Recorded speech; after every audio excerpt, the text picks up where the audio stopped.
According to Chris Hogan, who's the author of Everyday Millionaire, whose book is based on the largest study of millionaires ever, which was 10,000, says that 93% of millionaires have a budget or live by a budget. So if you want to someday become a millionaire yourself, then having a budget is going to be the very first major step in changing the trajectory of your finances. Hey guys, my name is Brendan and welcome to the channel where we talk about all things faith, money, and business. Today I want to share with you why it's important to have a budget, when to budget. I'm going to show you some forms, some free forms that you can download to start your budget, because we all need something to write on, right? And then I'm going to share with you an app that I use to actually keep track of my budget on my phone. But before I do, please take a moment to hit that subscribe button and notification bell so you can join the KIP squad and never miss one of my latest videos. Alright guys, let's get started.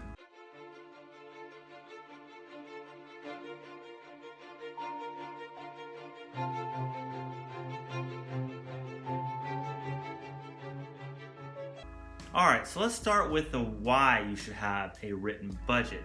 And if you're anything like I was when I was younger, you just kept everything in your head. You know, all your bills, everything that's kind of going on with you financially, you just kind of like, oh yeah, I kind of know that's going and everything. Well, that's actually a really bad way, if you haven't found that out already, to manage your money. I mean, when I was younger, it would definitely, many times it would catch me in the butt where, you know, I would forget a bill or, you know, something of that nature would happen and it would get me in a lot of trouble all the time. So the important reason to have a written budget is because it takes all those things that are going on in your life and it puts it down on a tangible piece of paper where you can see where all of your money is going, because it shouldn't be where your money is telling you what to do and how to live your life. You need to be the one that takes control of your money and figure out where's it all going, and then you have the power to say, you know, okay, we're going to cut here, we're going to do this, we're going to do that, and you control where your money goes and not the other way around, where it tells you where to go or where to work. Okay, so that's why it's important to have a written budget. It gives that bigger picture of what's going on in your financial world. So now we kind of come to the question of, well, when should I do my budget? Well, you should always do your budget the month prior. So, for example, if you're going to do April's budget, you would do it around the end time of March. Because when you sit down, say, you know, you're married, or if you're single, if you're married, you know, definitely always do your budget with your spouse. Don't do it by yourself. Your spouse should have input. Even if they're not interested, they should still have input of what's going on in the budget. It should be something that brings you two together to be on the same page with money. And if you're single, I would definitely sit down with like a trusted family member or a mentor of some kind, a trusted friend, somebody that you're really close with that can keep you accountable with that budget. But you should do it towards the end of the month. That way, when you sit down and do your budget, you can see, okay, how did the current month go? You know, did we meet all of our goals? How did we do in all our categories? And then you can say, okay, well, we need to make a little bit of adjustments here for April's budget. You know, and so you can kind of tweak it a little bit, because you're going to not be that good at it at first. I know me and my wife weren't good at it at all when we first started doing budgeting. It took us about 3 months of just, you know, figuring out, oh yeah, we forgot about this bill, or I didn't even know that was coming out, you know, and then we were still like fumbling a little bit for the first 3 months, and then we finally figured out what we were doing. And that's you're probably gonna have a similar experience with that. So my suggestion, do it at the end of the month with a spouse or a trusted family member or friend. But I want you to remember this.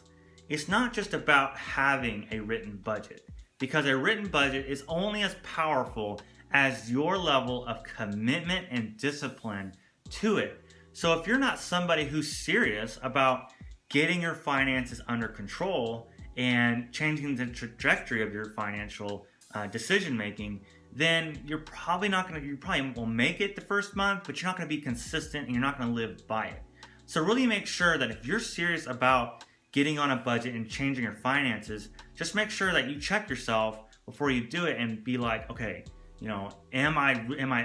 sick and tired of being sick and tired of my financial situation? I'm willing to do things I've never done to get to a place that I've never been, and now you're like all in. It's about being all in to changing your behavior of how you interacted with finances.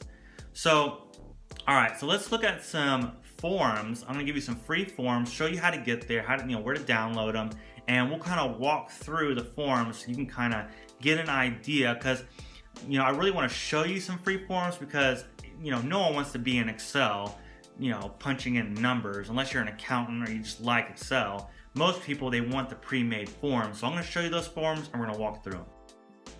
Alright guys, so now I'm going to show you where you can get some free budgeting forms. If you can tell by the picture, my wife and I are huge Dave Ramsey fan. If you don't know much about Dave Ramsey, definitely check him out. It could really be a life-changing thing. We've been through Financial Peace University. I'm reading the new book of Chris Hogan's Everyday Millionaire. It's a really good book, and me and my wife are just on this journey of being on a budget and just getting control of our finances, and not buying into what's normal about debt and everything like that. So anyways, so you're going to want to go to daveramsey.com. You're going to go down here to tools, click on that, scroll down to budgeting.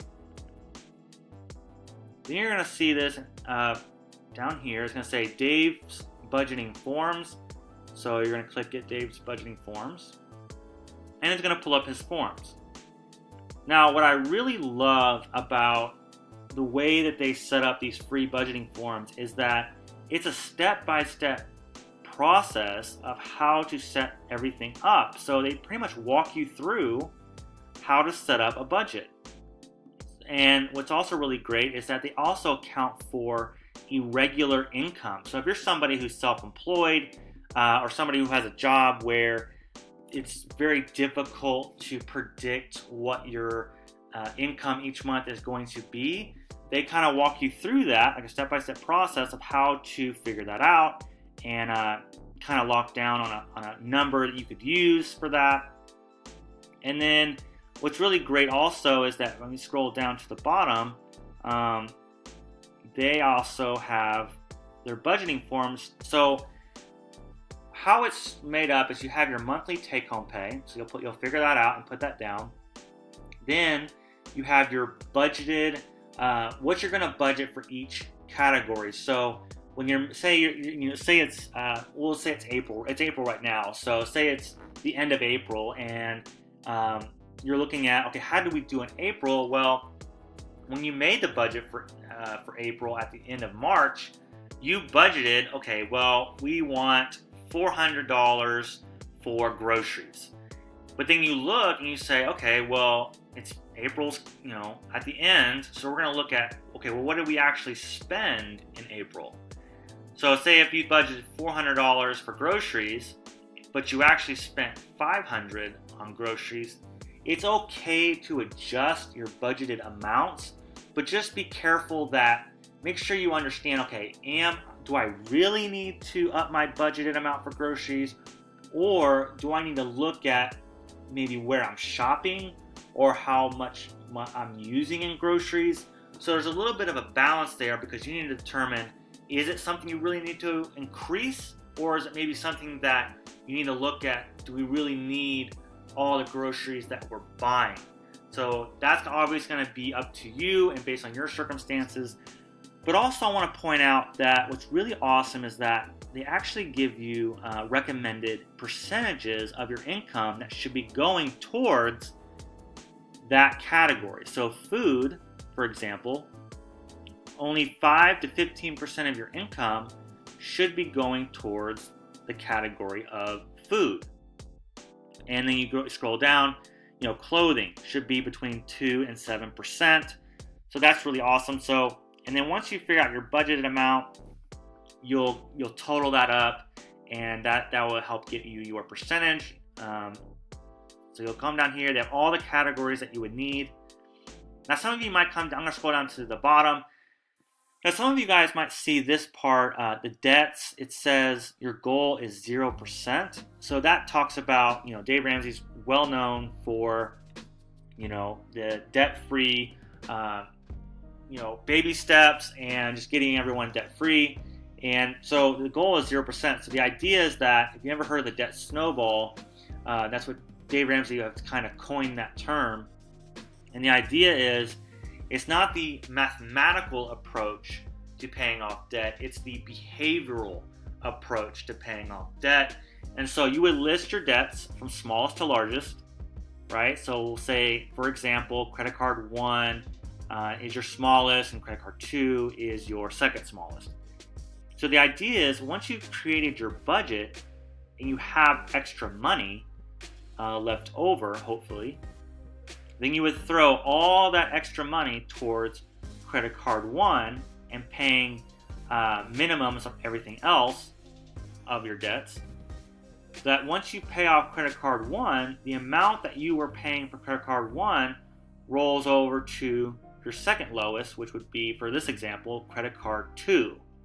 And then that creates this snowball effect, because the amount you're paying in credit card 1 flows to 2. Once you pay off the second lowest, both those amounts that you were paying for those two flow into the third lowest debt, and it just kind of goes on and on. That creates this huge snowball effect, which really can be a great it can be really great, because once you pay off one, it motivates you, and you're like, yeah, okay, I got, that's one down, and then you move to the second one, you pay off that one, and it kind of keeps you engaged a lot better than, say, the mathematical approach, which won't always be the lowest. And so it really takes someone who's disciplined and can just not be fazed by amounts that are really big and paying those off.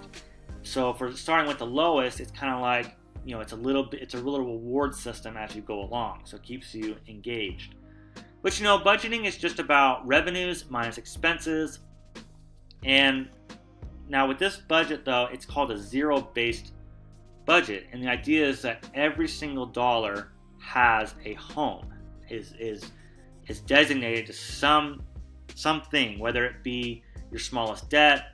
If you were listening to Dave Ramsey, he would say that your first step with all your extra money is to build $1,000 in your emergency fund. Once you've created that $1,000 of a rainy day fund, emergency fund, then that extra money that you have after that is to, once you've got your emergency fund done, it would go into your lowest. That's when you start your debt snowball. Start with your lowest debt, and then get that process going. So that's budgeting. For these budgeting forms, like I said, they're free, and it could really be helpful to get you started. Okay, so we just walked through the budgeting forms. Now I want to share with you the app that I use to keep track of my budget. Now there's a lot of different and really good free apps out there that help you keep track of your budget. Now what we use is the EveryDollar app, which goes right along with Dave Ramsey, because it's created by Dave Ramsey, and it goes right along with those free forms that I just showed you. And we really like using the EveryDollar because it goes right along with those forms, and it's really easy to use. The only thing I would say, though, is that it's free to upload your budget and keep track of what you're doing with your budget. The only thing is, though, if you want to have it to where it syncs to your account, I believe it's $9.99 a month to be able to have it to where it links to your bank account, to where it'll kind of keep track of everything. So if you say, for example, you use your debit card at the gas station, and obviously you put gas in your car, well, it's gonna, once you open up that app, it's gonna sync with your bank account and show that transaction in the app to where you can now categorize it into your budget for gas. So we really love using that app. It kind of just goes along with the Dave Ramsey's principles. You can use whatever free app you want to use. I'd highly recommend you find a good one that fits you. We really enjoyed the EveryDollar, and so you might check it out. All right, guys, so that's all I have for you guys today. Thank you so much for watching. Every video I'm trying to get a little bit better than the last one. Kind of my own biggest critic. So I hope you guys enjoyed this video. I hope it helps you in getting started on your budget and getting control of your finances. Coming up next is QT with God. I highly encourage you to stick around for that. If you don't want to stick around for that, if you got to run, don't forget to hit the subscribe button and the notification bell before you go. And I'll see you guys in the next video. Alright guys, so now it's time for QT with God. If you don't know what QT stands for, it stands for quiet time. So I know I said in the last video that we were going to go into Hebrews and everything, but I really thought that maybe we should start in John and move forward with John being the foundation. I really think we should start with the Gospels and then work forward. Nothing wrong with the other Gospels. I just decided to go into John. That's a popular spot to start. So I'm going to read, so today I'm going to read John 1 through chapter 1, verse 1 through 5, and then I'm going to read 14. Obviously, I highly encourage you to read chapter 1, all of chapter 1 of John, but what I want to ask you for this QT is, who do you say Jesus is? Or who do you think Jesus is? And before you answer, let me read you this verse. In the beginning was the Word, and the Word was with God, and the Word was God. He was in the beginning with God. All things were made through him, and without him was not anything made that was made. In him was life, and the life was the light of men. The light shines in the darkness, and the darkness has not overcome it. And then I'm going to skip down to verse 14. And the Word became flesh and dwelt among us, and we have seen his glory, glory of the only Son from the Father, full of grace and truth. So, who do you say Jesus is based on the verse that I just read you? Obviously, like I said, I always encourage you to read the whole entire chapter.